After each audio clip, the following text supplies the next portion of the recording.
धौलपुर जिले की हर खबर सबसे पहले पाने के लिए हमारे प्रगीत न्यूज चैनल को सब्सक्राइब करें, साथ ही लगे बेल आइकन को दबाएं ताकि आपको लेटेस्ट खबरों की नोटिफिकेशन मिलती रहे। सर्वप्रथम तो अभिनेता इरफान खान का असामयिक निधन हुआ है। धौलपुर से उनका बहुत पुराना कनेक्शन रहा।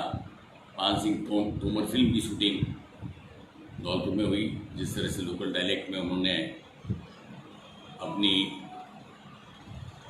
एक्टिंग का प्रदर्शन किया, वो अपने आप में बेमिसाल था। बहुमुखी प्रतिभा के धनी थे। अत्यधिक दुखद ये विषय है। इसके अलावा स्लमडॉग मिलियनेयर और सलाम बॉम्बे जैसी आरटीसी फिल्मों में उन्होंने काम किया। उन्होंने जो रिक्तता छोड़ी है उसको भर पाना संभव नहीं होगा। तो उनके असामयिक निधन पर सब एक दुख हम व्यक्त करते हैं, संवेदना व्यक्त करते हैं और उम्मीद करते हैं इस संकट की घड़ी में उनका परिवार जो है इस दुख को सहन करने की क्षमता रखेगा। कि माता का निधन भी 2 दिन पूर्व हुआ था। दूसरा मैं बताना चाहूँगा कि केसेस की संख्या अभी तक जो है 11 पॉजिटिव पाई गई है। कुल 1231 सैंपल लिए गए थे, इसमें 1012 सैंपल्स की रिपोर्ट प्राप्त हो गई है। करीब 6.37 लाख लोगों की स्क्रीनिंग अभी तक की जा चुकी है। निरंतर तौर पर स्क्रीनिंग का काम ये चालू है। हमारा ये प्रयास है कि हम निरंतर तौर पर स्क्रीनिंग का काम कराते रहें। 2 फेज पहले हो चुके हैं, तीसरे फेज में चल रहा है। हमारा मकसद ये है कि इसके माध्यम से ऐसे लोगों को हम चिन्हित कर सकें जो कि हाई रिस्क कैटेगरी के हैं, जिनका एज प्रोफाइल 10 वर्ष से कम या 60 वर्ष से ऊपर का है, गर्भवती महिलाएं हैं, जिनकी ट्रैवल हिस्ट्री है या संक्रमित व्यक्ति के संपर्क में आए। ऐसे व्यक्तियों का हम चिन्हीकरण करा रहे हैं ताकि संक्रमण की सूचना नहीं बने। ये भी एक संयोग है कि जो भी व्यक्ति पाए गए हैं वो उनकी ट्रैवल हिस्ट्री है, यानी वो लोग बाहर से ट्रक्स में बैठ कर आए। समाचार पत्रों में आज इस प्रकार के समाचार आए हैं कि उनको रोका जा सकता था। मैं ये बताना चाहूँगा कि आज की तारीख में राष्ट्रीय उच्च मार्ग यातायात के लिए, कॉमर्शियल ट्रैफिक के लिए खुला हुआ है। पुलिस के द्वारा अभूतपूर्व मुस्तैदी अपनाई गई है। पुलिस, होमगार्ड और उनके वॉलंटियर्स ने बड़ा अच्छा काम किया है। कल मेरी पुलिस अधीक्षक महोदय से इस संबंध में चर्चा हुई। माननीय मेंबर ऑफ पार्लियामेंट और स्थानीय जो विधायक कल आए थे उसमें भी सुरक्षा के मुद्दे पर चर्चा हुई। पुलिस के द्वारा बड़ी मेहनत से बॉर्डर पर अपना प्रयास किया गया, लेकिन हमें ये भी मानना पड़ेगा कि हज़ारों की ट्रक आते हैं, उसको कोई चोरी छुपे बैठ के आ जाए और आकस्मिक तौर पर अगर उतर जाए तो उनको चिन्हित करना भी उतना ही बड़ा चुनौती का काम हो जाता है।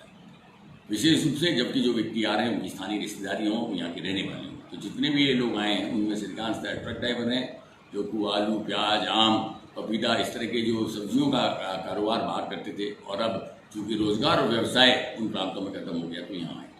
लेकिन प्रसन्नता का विषय है कि इन समस्त प्रकरणों में हम उनको चिन्हित करने में सफल रहे, उनकी सोशल चेन नहीं बनने दी। मैं इस अवसर पर लोगों से आग्रह करूँगा कि ऐसे व्यक्ति जो उनके संपर्क में आए हैं कृपया उपस्थित हों और अपना स्क्रीनिंग करवाएं और आवश्यकता होगी तो सैंपलिंग की जाएगी। दूसरा मैं बताना चाहूँगा कि एक आज बहुत अच्छी पॉजिटिव खबर मैं पढ़ रहा था। 25% मरीज जो भर्ती हुए वो ठीक होकर वापस लौट आए हैं पूरे राजस्थान में। पूरे राजस्थान में लगभग 2400 केस थे, जिसमें से 600 लोग रिकवर होकर वापस आ गए। तो ये हमारे लिए भी बहुत प्रसन्नता का विषय है, हमारे लिए बहुत बड़ी उत्साह का विषय है, क्योंकि हमारे यहाँ एक केस था जाकिर का जो कि ठीक होकर लौट आया है। और बाकी जितने भी केसेस हैं उन सब में एक सुखद स्थिति है कि वो लक्षणविहीन है, एसिम्प्टोमेटिक हैं, उसको कोई लक्षण नहीं पाए गए।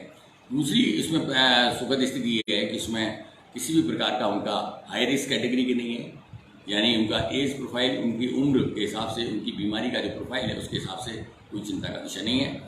ज़्यादातर लोग 25 से 45 या उससे कम की स्थिति में हैं, तो उनके ठीक होने के पूरे अवसर रहेंगे।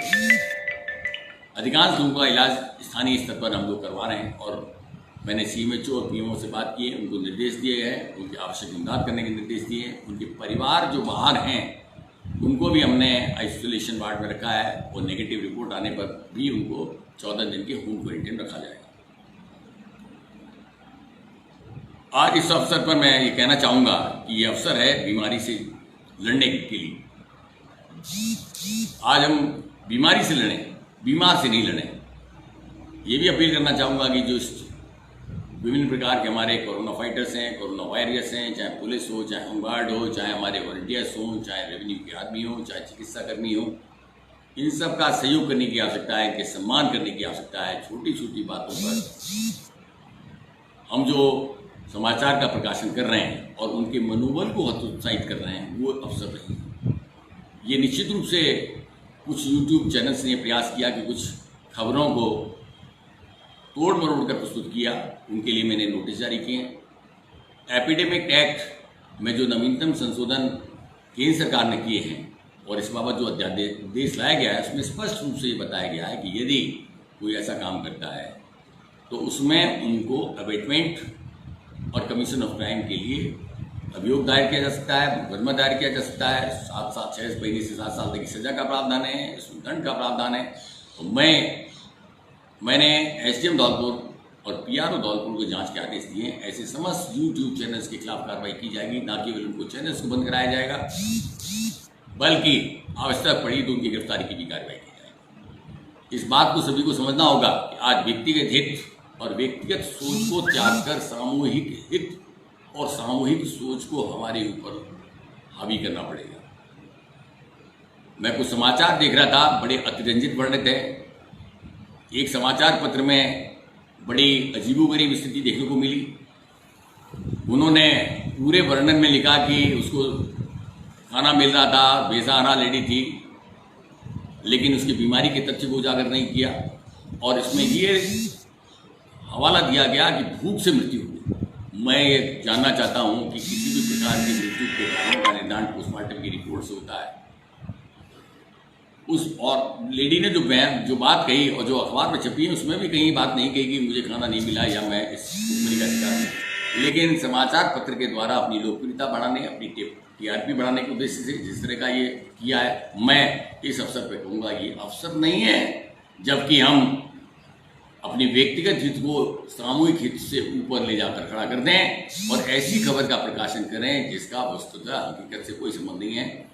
मैंने पीएमओ से कल इस संबंध में बात की तो उन्होंने मुझे बताया कि इस प्रकरण में करीब 1 महीने से उसका इलाज चल रहा था। टाइफाइड की बीमारी थी, डिस्ट्रिक्ट हॉस्पिटल में इलाज हुआ, फिर जैन हॉस्पिटल धौलपुर में उसका इलाज हुआ और इन कारणों से उसकी टाइफाइड से और निमोनिया से इसकी मृत्यु हुई है।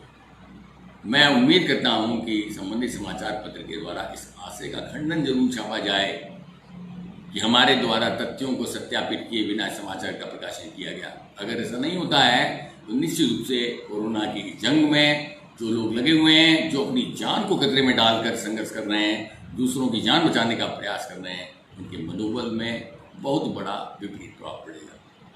मैं पुनः आग्रह करूंगा कि व्यक्तिगत हित और व्यक्तिगत सोच के स्थान पर सामूहिक हित और सामूहिक सोच को दें। इसके उपरांत भी अगर ये हम पाते हैं जिला प्रशासन के स्तर पर कि उनके द्वारा अपने रवैये में तब्दीली नहीं की जाती है और बिना तथ्यों के सत्यापन के समाचार का प्रकाशन किया जाता है, तो ये बहुत बड़े खेद की स्थिति होगी। मैं पुनः आम जनता से आग्रह करूंगा कि सामाजिक सोच में बदलाव लाने की आवश्यकता है और सार्वजनिक हित को वरीयता देने की आवश्यकता है। मैं वाशिंगटन पोस्ट का एक आर्टिकल पढ़ रहा था, बहुत अच्छी बात उसमें लिखी थी, यदि हमें कोरोना की जंग जीतनी है तो सामूहिक रूप से लड़ाई करें। वक्त का ये तकाजा है कि हम सामूहिक हितों को तरजीह दें। केवल प्रशासन अपने बलबूते के लिए लड़ाई नहीं कर सकता। ये लड़ाई हम सबको, हमको, समाज को, सोसाइटी को, विभिन्न प्रकार के एनजीओज और कम्युनिटी सर्विस ऑर्गेनाइजेशन हैं, सीएसओज हैं, सबको लड़नी है। तो मेरा पुनः अनुरोध, स्थिति को देखते हुए कृपया अपने दृष्टिकोण को बदलाव लें, नकारात्मक विचारों का परित्याग करें, सकारात्मकता को हावी चलें कि लड़ाई सामूहिक रूप से लड़नी है और सकारात्मक विचारों से जीतनी है। ये अवसर नहीं है जबकि हम व्यक्तिगत सोच को हावी होने दें, बिना तथ्यों के सत्यापन के समाचार का प्रकाशन करें। ये अवसर है जबकि हम पुलिस का भी हौसला बढ़ाएं, हमारे दलों का हौसला बढ़ाएं, हमारे चिकित्सा कर्मियों का हौसला बढ़ाएं, हमारे नगर परिषद के कर्मियों को बढ़ाएं। आखिर में वो अपनी जान को जोखिम में डाल के ये लड़ाई लड़ रहे हैं। लॉकडाउन काफ़ी लंबे समय से चल रहा है। मैं देख रहा हूँ कि लोगों में उतावलापन भी विकसित हो रहा है, फटीग की तरह हो रही है। शारीरिक सेहत और मानसिक सेहत दोनों पर ध्यान देने की आवश्यकता है। अपनी दिनचर्या में भी तब्दीली की आवश्यकता है। योगा है, संगीत है, इन चीज़ों को ध्यान दें, बच्चे अपनी पढ़ाई पर ध्यान दें, गृहिणियाँ भी अपने आप को सकारात्मक पॉजिटिव कार्यों में व्यस्त रखें। इसी के आधार पर हम इसमें लड़ाई लड़ पाएंगे। एक अच्छी खबर यह है कि पेंशन वितरण का डोर टू डोर पेंशन वितरण का एक मॉडल धौलपुर जिले में स्थापित हुआ। मुझे बताते हुए खुशी है कि पूरे देश में धौलपुर ने कीर्तिमान स्थापित किया और एक ऐसा मॉडल स्थापित किया जिससे आम गरीब आदमी को उसके घर जाकर पेंशन वितरण सुनिश्चित होगा। बैंकों में भारी भीड़ के चलते हमने इस कार्यवाही को रोका था और ये आदेश जारी किया था कि बैंकों में भीड़ ना हो, इसके लिए अनुग्रह राशि का वितरण, पेंशन राशि का वितरण, जनधन के खातों में राशि का वितरण नहीं किया जाए। और हमने लेकिन समाधान निकालने की नीयत से ये सुनिश्चित किया कि लोगों के घर घर जाकर ये सुविधा उपलब्ध कराई जाए। इस कार्य में करीब 465 टीमें लगाई गई, जिसमें कि बैंकिंग करेस्पॉन्डेंट थे, CSCs के लोग थे, इंडिया पोस्ट पेमेंट के कार्मिक थे और करीब 1.60 लाख व्यक्तियों को करीब 35 करोड़ रुपए की राशि उनके घर बैठे दी जा चुकी है। ये राशि उन लोगों के लिए बेहद महत्वपूर्ण है जिनकी आय और रोजगार के साधन समाप्त हो गए और जो इस बात के लिए निर्भर हो गए कि जो पेंशन में जो प्राप्त राशि है वही उनके जीवन का एकमात्र अवलंबन बन गया। यद्यपि हमने राशन किट का वितरण कराया है, ग्रामीण क्षेत्र में भी ग्रामीण स्त्री कोर ग्रुप समितियों के माध्यम से हम इसका वितरण करा रहे हैं, पर इस वितरण का बहुत सकारात्मक प्रभाव पड़ा है। दूसरा मैं बताना चाहूँगा कि कोरोना की जंग तो एक तरफ है ही है, दूसरी एक जंग जो हम लड़ रहे हैं वो ये है कि धौलपुर बहुत पिछड़ा हुआ क्षेत्र है, रोजी रोटी के साधन नहीं है। हजारों लोग यहाँ बीच में आए हैं, करीब 18,000 से ज़्यादा श्रमिक यहाँ माइग्रेंट जो लेबर है, अप्रवासी श्रमिक है, वो यहाँ लौटेगा। हमने व्यापक स्तर पर नरेगा कार्यों का प्रबंधन किया। मुझे बताते हुए प्रसन्नता है, करीब 20,500 लोगों को हमने नियोजित किया है, जिनको इस पखवाड़े में लगभग 5 करोड़ रुपए का भुगतान हुआ। इन कार्यों को मूल रूप से सड़क, जल संरक्षण और इस प्रकार के जो कच्चे काम हैं, व्यक्तिगत लाभ के काम है, उसमें नियोजित किया गया है, जिससे अधिक से अधिक लोग नियोजित हो सकें और सोशल डिस्टेंसिंग के जो मापदंड है उनकी पूर्ति हो सके। हमारा लक्ष्य है कि अगले पखवाड़े में हम इस कार्य सीमा को, लेबर की सीमा को करीब 50,000 ले जाना चाहते हैं। इस सूरत में लगभग 15 करोड़ की राशि ग्रामीण अर्थव्यवस्था में जाएगी, जो लोगों के जीवन का एक सहारा बनेगी। विशेष रूप से जो बाहर से लोग आ रहे हैं उनको ये लाभ। इसी प्रकार स्वच्छ भारत मिशन में करीब 13,000 टॉयलेट्स पूर्ण हो गए। लॉकडाउन के कारण उनका भुगतान नहीं हो पा रहा था, समस्याएं आ रही थी। अब हमने आदेश जारी किए, व्यक्तिगत स्तर पर मॉनिटरिंग कर रहा हूं और मैं उम्मीद करता हूं कि अगले 15-20 दिन में 15 करोड़ रुपया जो ग्रामीणों को इन शौचालयों को बनाने के लिए मिलना है वो मिलेगा और करीब बहुत बड़ा इनके लिए सहारा बनेगा। इसी तरह से प्रधानमंत्री आवास योजना के कामों को भी हम स्वीकृत जो ड्यू है उनको स्वीकृत करने की कार्रवाई हम करा रहे हैं। तो मैं उम्मीद करता हूं कि इन वेलफेयर मेजर्स से हम बहुत कुछ सफलता हासिल करेंगे। इसी प्रकार मंडी में परचेज का काम अब शुरू होना 1 मई से, बहुत बड़ा चुनौती का कारण है। गौण मंडियाँ स्थापित की गई हैं। मैंने डिप्टी डायरेक्टर और अन्य अधिकारी, हमारे SDO धौलपुर, ADO धौलपुर, समस्त विकास अधिकारियों से बात की और उसमें हम सुनिश्चित करा रहे हैं कि मंडियों में सोशल डिस्टेंसिंग के मापदंडों की बात और उसके उपरांत खरीदो तो खरीद को अधिकतम हम कर सकें, ये मेरा उद्देश्य है। इसके अलावा हमने मेडिकल इक्विपमेंट की जो उपलब्धता है उसको भी हमने बल दिया है कि भाई मेडिकल इक्विपमेंट जो है, हमारे ड्रग्स हैं, मेडिकल इक्विपमेंट्स हैं, N95 मास्क हैं, PP किट्स हैं, वाईपैप है, ऑक्सीजन कंसनट्रेट है, इनकी उपलब्धता पर्याप्त बनी रहे ताकि लोगों को इसी प्रकार की दिक्कत। माइग्रेंट्स का एक बहुत बड़ा काम शुरू हुआ है और पिछले 3 दिन में करीब 15 बसों में 700 के आसपास लोग आए हैं और निरंतर तौर पे हम समीपवर्ती जिलों के जिला कलेक्टरों से संपर्क कर रहे हैं। जयपुर है, नागौर है, जालौर है, जैसलमेर है, उनके कलेक्टरों के मैसेज आए हैं। हम लोगों ने व्यापक चेक पोस्ट की व्यवस्था की है और उनको मुरैना के अधिकारियों से, कलेक्टर से, अन्य अधिकारियों से हम कोऑर्डिनेट करके उनको भिजवाने की व्यवस्था कर रहे हैं। हमने एक सर्वे करवाया जिसमें 18,000 लोग ऐसे पाए गए हैं जो कि अन्य प्रांतों में फंसे हुए हैं और धौलपुर की भूमि पर वापस लौटेंगे। उनके लिए व्यापक व्यवस्थाएँ की गई हैं। उनके आने के बाद, गंतव्य स्थल पर पहुंचने के बाद उनकी स्क्रीनिंग कराई जाएगी, होम क्वारंटीन में रखा जाएगा। लेकिन होम क्वारंटीन में रखने से पहले हम ये देखेंगे कि क्या उनके घर में रहने की पर्याप्त व्यवस्था है, पर्याप्त एक सेपरेट रूम उपलब्ध है कि नहीं। दूसरी बात है कि उनके घर में ऐसा कोई सदस्य है, एडल्ट मेंबर है जो कि उनको देखभाल कर सके।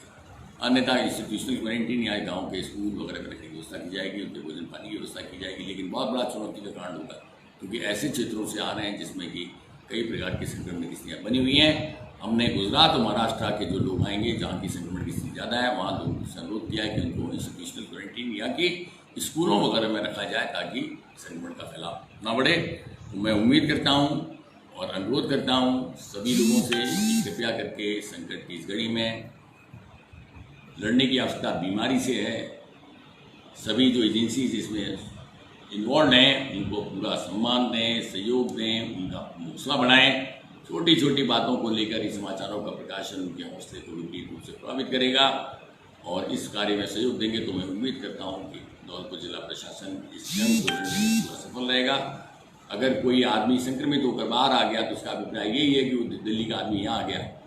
व्यवस्थाएं मैंने पुलिस अधीक्षक महोदय से और बेहतर करने के लिए अनुरोध किया है और हमारे जितना सीमित पुलिस बल है और सीमित हमारा जो होमगार्ड का बल है उसके आधार पर अधिकतम प्रयास मुस्तैदी से हम कर रहे हैं और दिन रात पुलिस अधीक्षक महोदय और हमारा पुलिस बल लगा हुआ है, चिकित्साकर्मी लगे हुए हैं, नगर परिषद का दल लगा हुआ है, हमारी ग्राम स्तरीय ग्रुप कमेटियां काम कर रही हैं, हमारे तहसीलदार एसडीओ भी बड़ी मेहनत से काम कर रहे हैं। हम लोगों के प्रयास में कुछ खामियां हो सकती हैं, लेकिन ऐसा भी नहीं है कि इतनी बड़ी आलोचना का आधार बन जाए। तो मैं उम्मीद करता हूँ कि हमारे एक सकारात्मक सोच रख के हम सब मिल के, जिसमें मीडिया भी शामिल है, आम जनता भी शामिल है, एनजीओ शामिल है, प्रशासन शामिल है, इस जंग की लड़ाई जीत सकें। शुक्रिया। धौलपुर जिले की सभी खबरें सबसे पहले पाने के लिए हमारे प्रगीत न्यूज़ चैनल को सब्सक्राइब करें, साथ ही लगे बेल आइकन को दबाना ना भूलें, जिससे आपको खबरों की नोटिफिकेशन मिलते रहेंगे। आपको ये